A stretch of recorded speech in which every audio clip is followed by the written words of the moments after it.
All right, I'll tell you what. Let's flip over a random one. If it's awful, we'll try something else. Yeah, right. We'll go. There's so a lot of evil in this game already. Should we do it before or after the evil machinations? I don't think it...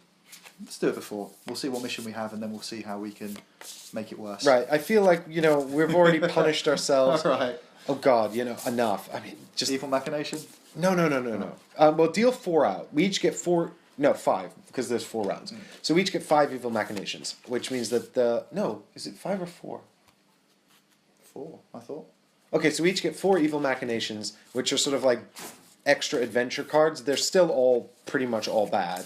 But we each choose one to put in each flight, so we sort of have like extra... I mean, they're not all bad. Some of them are like neutral or possibly beneficial. But what it means is that we'll both have an idea of something we're going to come across the other person doesn't know about, and it makes the mission longer and harder. Yeah, specifically harder. Might actually make it quite a bit quicker. Okay, well, we don't have to actually choose which one we're using until we've revealed the mission and the Rough Rider card, right? No, but there's so much evil. We don't have to... we could play it the other way around, honestly. Like, a lot of this... And that's what I was saying earlier about, like, sort of modular expansions. Like, we're using everything. Yeah. Because we're masochists and because we wanted to show you guys everything that was available. Yeah, and... part of the game... Someone has to do it, damn it! Part of the game is finding out which bits you like and which bits are a challenge for you. All right. Beverage run. Oh, God. This is the good one. Is this the good one? Okay. Well, it's one of the good ones. So this is beverage run, and it says here, good evening. I have the bottles all packed and waiting for you on the loading dock. Please try not to drink them this time. No promises, no promises at all. Each player is randomly dealt 2 fragile cargo payload components.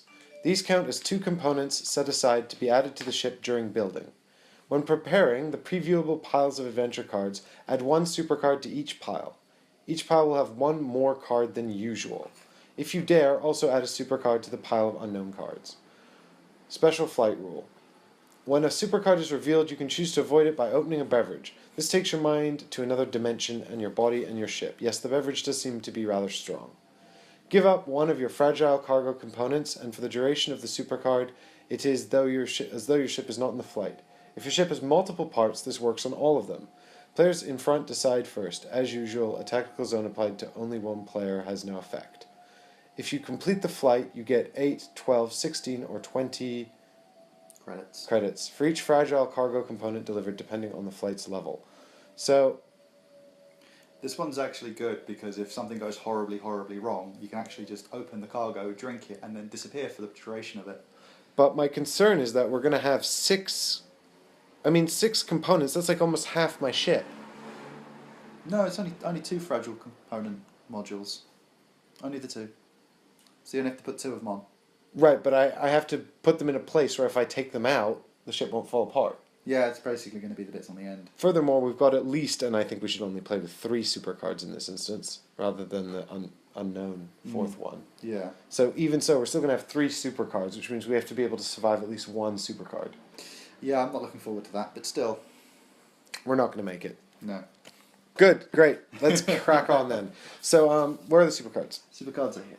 Great, so shuffle them and deal 1 to each of the previewable piles. Where are the supercargo... What do they look like? The supercargo tokens are right in front of you, I believe. These ones? Those are the ones. So we each get 2.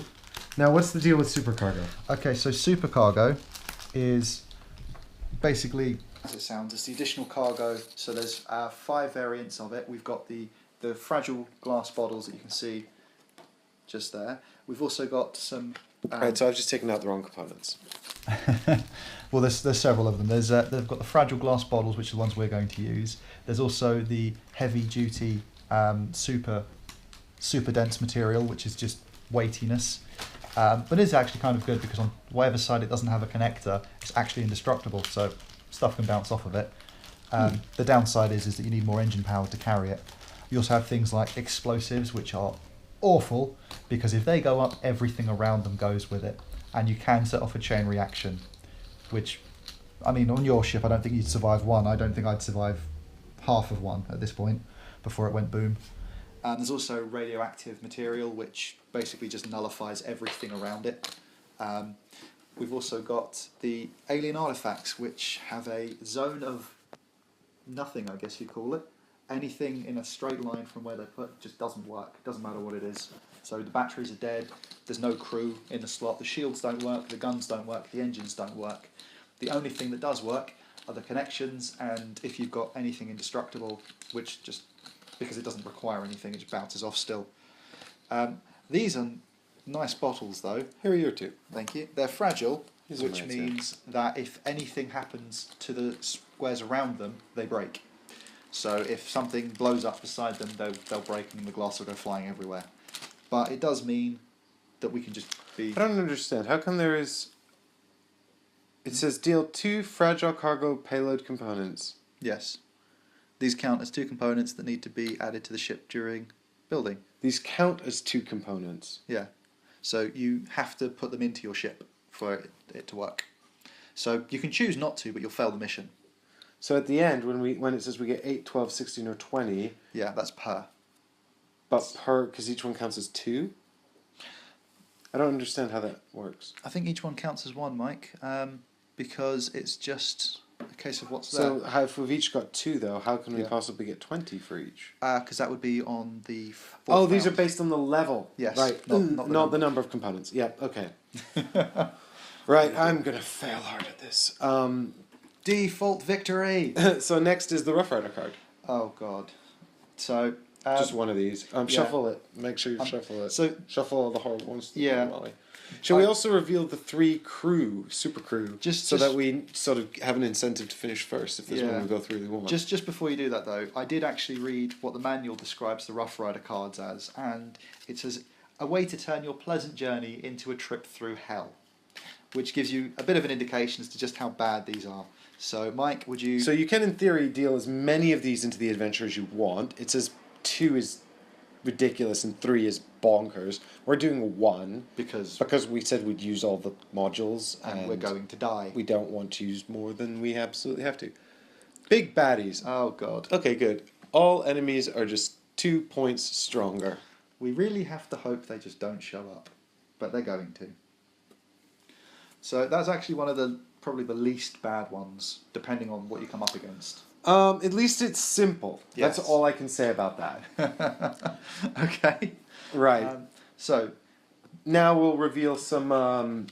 Now we'll reveal some of these super support teams here. Yeah. So there'll be 3 of them on the table. Whoever finishes this mission first gets first choice, and whoever finishes last gets second choice, and then the third one will just be discarded. If we both blow up, I mean, if only one person finishes, they get first choice. Yeah. If we both blow up, whoever blows up first has second choice. yeah, and I've made up that rule. I don't know if that's how it works, but we desperately need this support. Yeah, I mean the thing is on the first run you don't get any support because you have to build a reputation. I suppose building a reputation of failure is still a reputation. So Yeah, I mean, if they join my cause out of pity, I'll take it. I'll take it. Some of those are really good. Yeah, exactly. I mean, some of them Although- are really good. To be honest, on your one, the few of the best ones won't really matter because your ship is so tiny. And My ship is so tiny and and- stupid. yeah, and so very flawed. So we've got Hotel Clerk. Yep.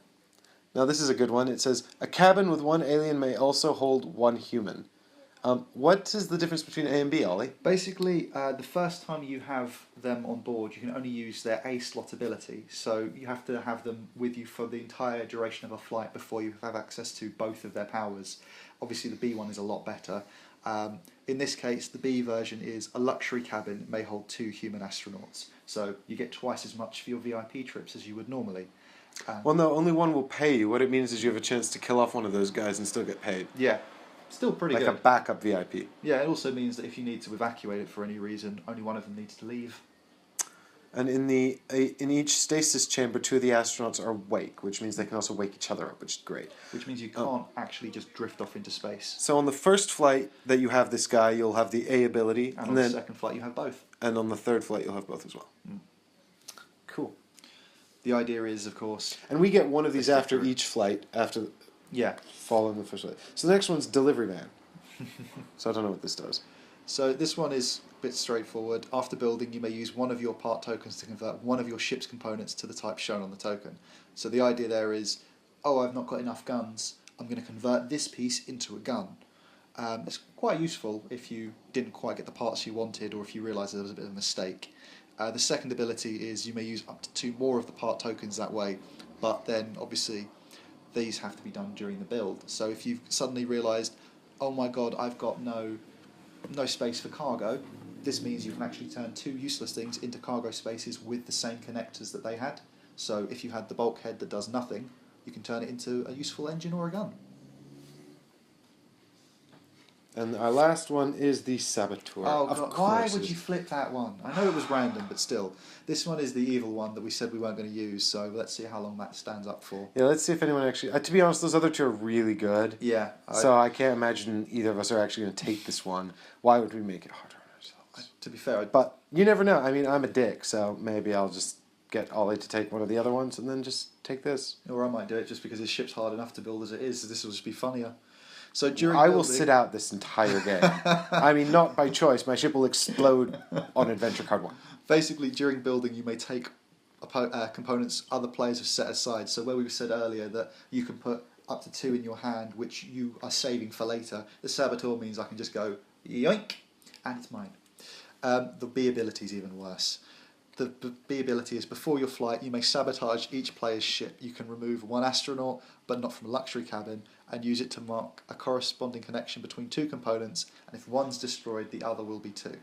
So if there's a critical part of someone's ship that you know they're praying will not blow up, you can sabotage it so that it's a lot more likely to go, and then so will the ship. Let's see if that one gets played, Mike. Ollie. Hey, what did you just say? You just said you might buy it, because my ship's screwed up already. I said I wouldn't need to, it's screwed up already. Right, yeah, okay. I mean, that's true. Yes. So now we're going to just choose our evil machinations, right? Mm-hmm.